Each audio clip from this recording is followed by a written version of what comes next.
নমস্কার বন্ধুরা, আজ আমি বিয়ের বাড়ির মতন নান বানিয়ে তোমাদেরকে দেখাবো। বেবি নান, এটা আমার অর্ডার ছিল একটা। তো অনেক কিছুই অর্ডার ছিল, তার মধ্যে নানের রেসিপিটা দেখাচ্ছি তোমাদেরকে। দেখো নানটা কতটা নরম হয়েছে, একদম নরম তুলতুলে নানটা হয়েছে। সেটা কিভাবে বানাচ্ছি সেটাই তোমাদেরকে বলবো। দেখো এখানে প্রথমে আমি যেটা করেছি সেটা হচ্ছে ইস্ট নিয়ে নিলাম আর হচ্ছে একটু চিনি। এটাকে আমি একটুখানি জল দিয়ে ভিজিয়ে রাখছি। তো এই বেবি নানটা কিন্তু একদম অনুষ্ঠান বাড়ির মতনই হয়েছে। আর আমারটা তো অনুষ্ঠান বাড়িরই অর্ডার ছিল, একটা ছোট জন্মদিনের অর্ডার ছিল, সেই কারণে আমি এটা অনেক কিছুই বানিয়েছি, তবে এই রেসিপিটা তোমাদের দেখাচ্ছি। তো দেখো ইস্ট তো ভিজিয়ে রেখেছি, এবার এখানে 2 বাটি ময়দা নিয়ে নিচ্ছি। এখানে তোমাদেরকে 2 বাটি দেখাচ্ছি আমি, কারণ আমি অল্প অল্প করে করেছি।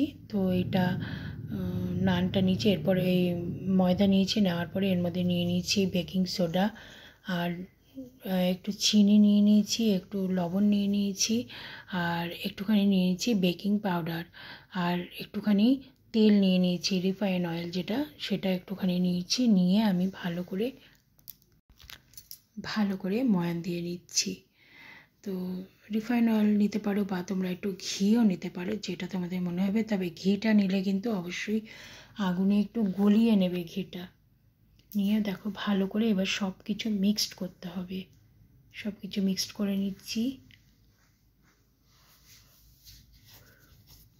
এবার অল্প অল্প জল দিয়ে আমি এটাকে একটা ডো তৈরি করব। এটা কিন্তু একটা নরম ডো তৈরি হবে। আর এটা বানানো কিন্তু খুবই সহজ। ওদের বেশি অর্ডার ছিল না, বাচ্চাটার জন্মদিনে বেশ কয়েকজন আসবে, বলতে 10-12 জন আসবে। 10-12 জনের মতো বেবি নান করতে হবে, 2টো করে। আর এছাড়া ছিল ফ্রাইড রাইস ছিল, চিকেন কষা ছিল, আর হচ্ছে পনির স্যান্ডউইচ ছিল, এরকম অনেক কিছুই ছিল। বেবি নানের সঙ্গে ওনারা ছোলার ডাল আর আলুর দম করতে বলেছিল, তার জন্য আমি সেগুলোও করেছি। তাই বেবি নানের অর্ডারটা তোমাদেরকে দেখাচ্ছি। দেখো এটা মাখা হয়ে গেছে, ভীষণ নরম এটা হয়েছে। এবার এটাকে কিন্তু রেস্টে রাখতে হবে। আর রেস্টে রাখতে হবে কিন্তু বেশ কিছুক্ষণ, মানে ধরো আমি তো 3 ঘন্টা মতো রেস্টে রেখেছিলাম। দেখো কেমন ফুলে উঠেছে এটা বাটিতে, যেহেতু ইস্ট দেওয়া ছিল। তোমরা যদি কেউ ইস্ট ছাড়া করো তাহলে কিন্তু তোমরা টক দই দিয়েও করতে পারো। তো দেখো এটা কিন্তু ভালো করে আমি কিন্তু হাত দিয়ে নাড়িয়ে নিচ্ছি, কেন এর মধ্যে কিন্তু একটা হাওয়া ঢুকে ফুলে আছে, তার জন্য সেই হাওয়াটাকে বার করে দিচ্ছি। দিয়ে আবার ভালো করে মাখছি। দেখো যত ভালো করে মাখবে তত কিন্তু এটা ভালো ফুলবে এবং নরম হবে এবং সাদা হবে। দেখো এখানে আমি ভালো করে ঠেসে ঠেসে মাখছি। এটা কিন্তু ঠেসে ঠেসে মাখতে হবে। হাতে তেল নিয়ে নেবে একটু, তাহলে কিন্তু হাতে লাগার সম্ভাবনা থাকবে না। তো দেখো বড় বড় করে লেচি কেটে নিচ্ছি, যাতে লেচিগুলো বেলতে সুবিধা হয়। তার জন্য দেখো খুব সুন্দর করে লেচিগুলো একটু মুড়িয়ে মুড়িয়ে আমি রাখছি এখানে।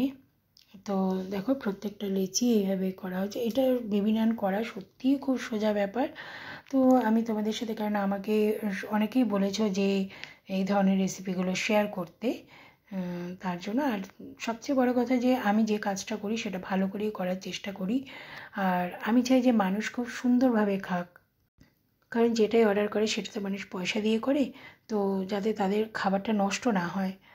তো সেই ক্ষেত্রে আমি সেই মন দিয়ে করার চেষ্টা করি। আর এটা দেখো খুব সুন্দর কিন্তু হয়েছে। একটু মোটা রাখবে, লুচির মতো কিন্তু পাতলা হবে না, মোটা মোটা করে রাখতে হবে।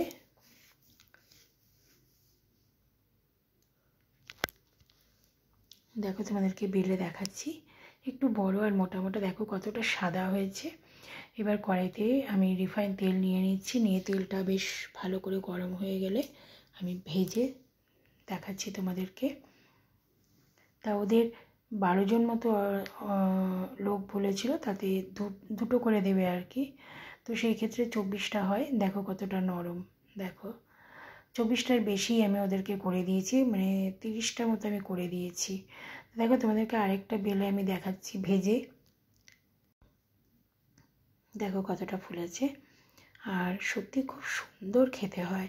তো বন্ধুরা, তোমাদের কেমন লাগলো অবশ্যই জানিও। ভালো লাগলে লাইক করে শেয়ার করো।